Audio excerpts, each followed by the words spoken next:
Hello और welcome back to our channel commerce concept building. अब कैसे हैं आप सब? आई होप आप सब एकदम अच्छे होंगे, एकदम बढ़िया होंगे। आप सबकी पढ़ाई भी काफ़ी अच्छी चल रही होगी। तो कल को मैं क्लास नहीं ले पाई थी, कल को बिल्कुल भी मुझे टाइम नहीं मिल पाया था, बहुत ज़्यादा काम था कल को। तो आज फाइनली थोड़ा मुझे टाइम मिला है, तो अपनी क्लासेस को कंटिन्यू कर रहे हैं। तो आपको याद होगा परसों की क्लास में मैंने आपको थर्ड फंक्शन बताया था फाइनेंशियल मैनेजमेंट का, जो कि था इन्वेस्टमेंट डिसीजन। ठीक है, तो आज हम फोर्थ फंक्शन पढ़ेंगे जो कि है डिविडेंड पॉलिसी डिसीजंस। पढ़ना स्टार्ट करते हैं। Determination of dividend policy is the responsibility of financial management. देखो, जब हमने इम्पॉर्टेंट डिसीजंस पढ़े थे और मॉडर्न अप्रोच में, तो हमारे 3 डिसीजंस हमने पढ़े थे अभी कुछ दिन पहले, financing, investment and dividend.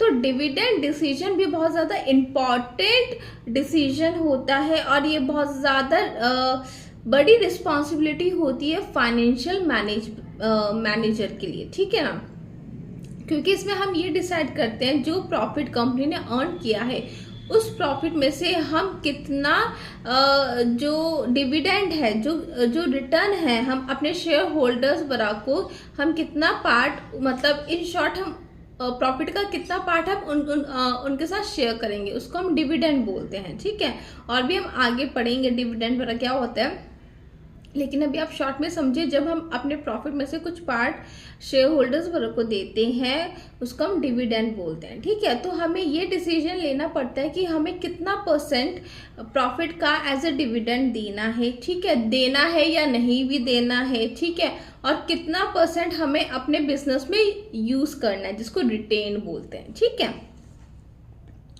Income of the firm can be use in 2 ways. जो आपकी फर्म की इनकम है, मीन जो आपको प्रॉफिट हुआ है, उनको आप 2 तरीके से यूज कर सकते हैं। First, to distribute it as dividend to the shareholder. पहला ये है कि आप उसको डिस्ट्रीब्यूट कर सकते हैं शेयर होल्डर को डिविडेंड के तौर पे। Second is to retain it in business. Retain का मतलब उस प्रॉफिट को आप अपने बिजनेस में यूज कर लोगे in the form of accumulated profit. ठीक है, hence in the determination of dividend policy it is decided what part of profit be distributed as dividends and what part be retained in the business। अभी मैंने आपको बताया ना कि हम कितना परसेंटेज या कितना पार्ट प्रॉफिट का जो हमने अर्न किया है उसको हम रिटेन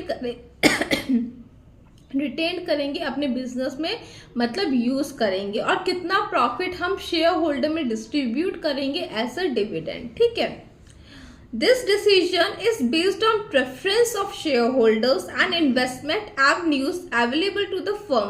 तो ये जो डिसीजन होता है ये बेस्ड देखो, जब आप कुछ रूल्स बनाते हो, कुछ पॉलिसी बनाते हो अपने ऑर्गेनाइजेशन के लिए, तो उसमें सब कुछ लिखा हुआ होता है कि आप कितना परसेंट डिविडेंड दोगे शेयर होल्डर को। ठीक है, और शेयर होल्डर को भी चॉइसेस दी जाती है कि इस कंपनी में एज अ शेयर होल्डर आपको इतना डिविडेंड दिया जाएगा। तो यहाँ पे प्रेफरेंस दी जाती है शेयर होल्डर को कि वो अपना भी ओपिनियन रख पाए। ठीक है ना, and investment avenues available to the firm. पहली चीज तो आप उनको वो दोगे चॉइस शेयर होल्डर को। फिर दूसरा कि आप ये देखोगे कि आपको कितना चाहिए। देखो, अगर आप सारा प्रॉफिट डिविडेंड ऐसे डिविडेंड डिस्ट्रीब्यूट करोगे तो आपके पास क्या बचेगा? कुछ नहीं बचने वाला। तो आपको ये देखना है कि आपके सामने इन्वेस्टमेंट के कितने प्रोजेक्ट्स हैं जिसपे आपको वो पैसा यूज करना है। इन्वेस्टमेंट एवेन्यूज मतलब इन्वेस्टमेंट के ऑल्टरनेटिव्स। ठीक है, market price of share is affected by the dividend policy. देखो, मार्केट प्राइस शेयर का बहुत ज्यादा अफेक्ट होता है डिविडेंड पॉलिसी से। ठीक है ना, thus dividend policy decision is related to the financing decision because the former decide funds available from business earning। तो ये ना बेसिकली देखो, जो डिविडेंड पॉलिसी होती है वो बहुत ज़्यादा रिलेटेड होती है, रिलेट करती है आपकी फाइनेंसिंग डिसीजन से। क्योंकि देखो, डिविडेंड में हम यही तो देखते हैं हम कितना part as a profit distribute करेंगे, मतलब as a dividend to the shareholder, और कितना पार्ट हम अपने बिजनेस में रिटेन करेंगे, यूज करेंगे। ठीक है, तो फाइनेंसिंग डिसीजन में भी तो हम यही देखते हैं कि हम किस सोर्स से फाइनेंस लेंगे। तो बेसिकली हम यहाँ पे अब ये जो डिविडेंड पॉलिसी होती है इसमें जो हम रिटेन वाला हम बात कर रहे हैं वो सोर्स ही है फाइनेंस की, ठीक है ना। आई होप आपको ये चीज़ क्लियर हो गई हो। फिफ्थ है आपका फाइनेंशियल कंट्रोल।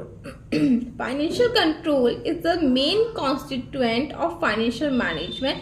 ये बहुत ज़्यादा मेन पार्ट होता है फाइनेंशियल मैनेजमेंट का, क्योंकि देखो जब तक आप किसी चीज़ को कंट्रोल नहीं करोगे, जब तक आपका किसी चीज़ पे कंट्रोल नहीं रहेगा, फॉर एग्जांपल आपको यही नहीं पता कि आपकी कंपनी में कितना फंड आ रहा है, कितना फंड जा रहा है, कितना इनफ्लो हो रहा है, कितना आउटफ्लो हो रहा है, आपको नहीं पता, ठीक है।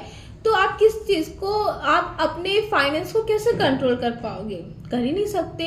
तो आपकी, अगर आप चाहते हैं कि आपका फाइनेंस अच्छे से मैनेज रहे तो आपको कंट्रोल करना पड़ता है। आपको ये पता होना चाहिए कि कितना फंड जा रहा है, अगर जा रहा है तो क्यों जा रहा है, क्या इसमें से हमारा जो कैश आउटफ्लो है वो हम कम कर सकते हैं, खर्चा कम कर सकते हैं, ठीक है। ये सारी चीज़ें कंट्रोलिंग के अंदर आती है। Financial control helps prevent deviation from the objectives. तो फाइनेंशियल कंट्रोल की वजह से हम कभी भी जो अपने ऑर्गेनाइजेशन के जो ऑब्जेक्टिव्स होते हैं उससे भटकते नहीं हैं, ठीक है। क्योंकि अगर आपका फाइनेंस ही कंट्रोल में नहीं होगा और आपने ऑब्जेक्टिव सेट कर रखे हैं कि हमें ये ऑब्जेक्टिव्स अटेन करने हैं, ठीक है ना, और आपने फाइनेंस भी उसके लिए एस्टिमेटेड कर रखा है, तो जब आप यहाँ पे फाइनेंस को कंट्रोल ही नहीं करोगे तो आप अपना बिजनेस का ऑब्जेक्टिव गोल्स कैसे अचीव कर पाओगे? आप कर ही नहीं पाओगे, ठीक है। For the purpose of financial control के लिए budgetary control, cost control methods are employed.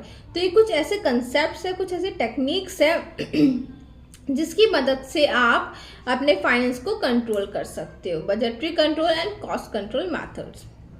In the financial control, standards of financial performance are determined first. तो यहाँ पे बेसिकली हम स्टैंडर्ड फिक्स कर देते हैं कि इतना हमारा कैश आना चाहिए, इतना हमें प्रॉफिट मिलना चाहिए, ठीक है ना। अलग अलग तरह के हम स्टैंडर्ड सेट कर देते हैं या गोल सेट कर देते हैं एक तरह से, ठीक है। Later actual performance is compared with the predetermined standards and deviations are calculated. फिर हम क्या करेंगे, जो हमने एस्टिमेट कर रखा था या जो हमने स्टैंडर्ड फिक्स कर रखे थे कि ऐसा होना चाहिए, तो जो हमारी जो एक्चुअल परफॉर्मेंस होंगी उस स्टैंडर्ड से हम कंपेयर करेंगे, और अगर कोई डेविएशन आ रहा होगा, कुछ ऊपर नीचे हो रहा होगा, तो उसको हम कैलकुलेट करेंगे। Then the reason for this deviation are ascertained and they are removed.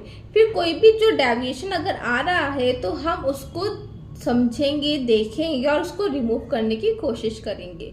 If the deviation are the result of deficiencies in policies, programs and procedures, the policies are correct. तो यहाँ पे लिखा है कि अगर आपके डेविएशंस में, अगर आपका मेन रीज़न जो फ़र्क हो रहा है एक्चुअल परफॉर्मेंस और स्टैंडर्ड परफॉर्मेंस में जो डेविएशन आ रहा है, वो आपकी पॉलिसीज़ में कुछ डेफिशिएंसी, मतलब कुछ कमी रह गई है, या प्रोग्राम्स में कुछ कमी रह गई है, प्रोसीजर में कुछ कमी रह गई है, तो इसके लिए क्या किया जाता है, इसके लिए आप अपनी पॉलिसीज़ को करेक्ट करते हैं, ठीक है। आई होप आपको ये वाला फंक्शन भी क्लियर हो गया होगा। तो कल को हम लास्ट फंक्शन करेंगे इसका, ठीक है। तो अगर आपको इस टॉपिक में कोई भी डाउट या कंफ्यूजन है तो आप आराम से मुझसे कमेंट सेक्शन में पूछ सकते हैं, ठीक है। तो फिर अब हम मिलेंगे कल की क्लास में, तब तक के लिए बाय।